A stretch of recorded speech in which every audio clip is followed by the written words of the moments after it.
This the B-B-E-E-A-A-T-T-T-T in your body. That's the B-B-E-E-A-A-T-T-T-T in your body. Trey D and Silk of Collective Flow, and they're here to let the light shine on one of the pioneers, TSKI Valley. This is the Welcome to the Straight Up TV Show. Collective Flow. We really got a big banger on today. Today is an exclusive show from Grand Groove Records. You know, we got the spelling, everything checked, everything is good, and it's looking great. There's a reason why you said that. Come on, there's a little bit of history to that. And you know, some of the things Go here. ahead, TSKI. I heard you. Yes, please.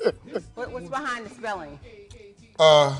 Grand Groove, what happened was, long story short, Grand Groove was one of the first freestyle records recorded.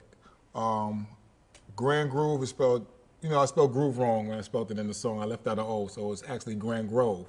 But I never corrected it because it sounded good in the song. Okay. So now when I perform, I put the double O in. So, you know, and I let it go like that. But nobody really, nobody caught on. Let's take it back. You 17 years old. What's up, brother? How you doing? I'm good.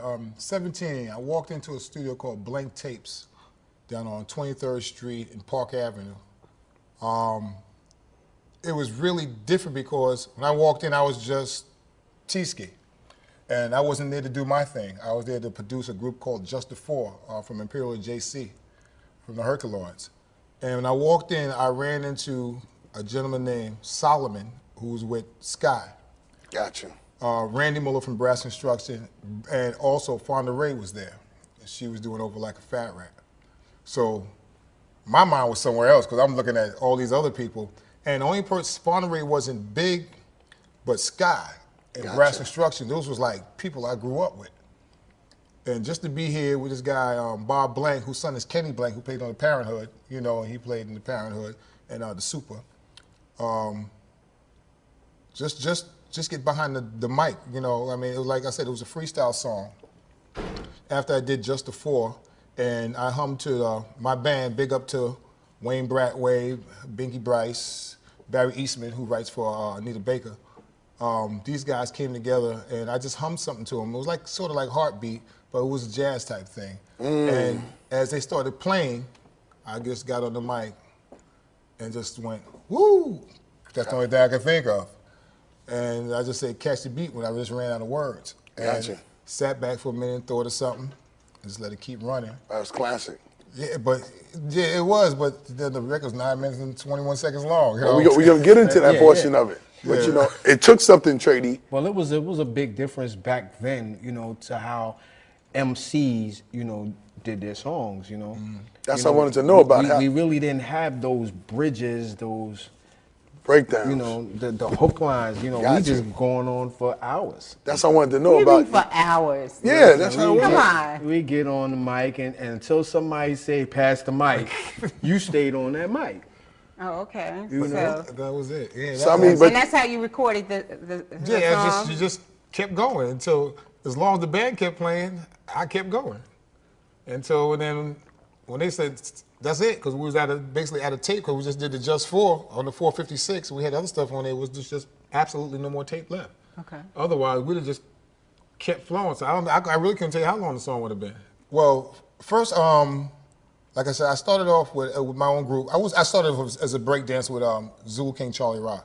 He taught me how to break dance.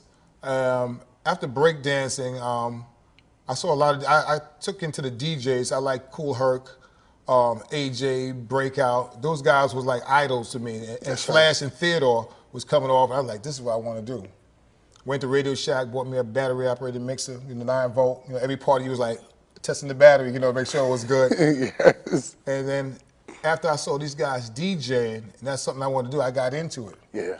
Now I saw two cats. What year was that? This is 76.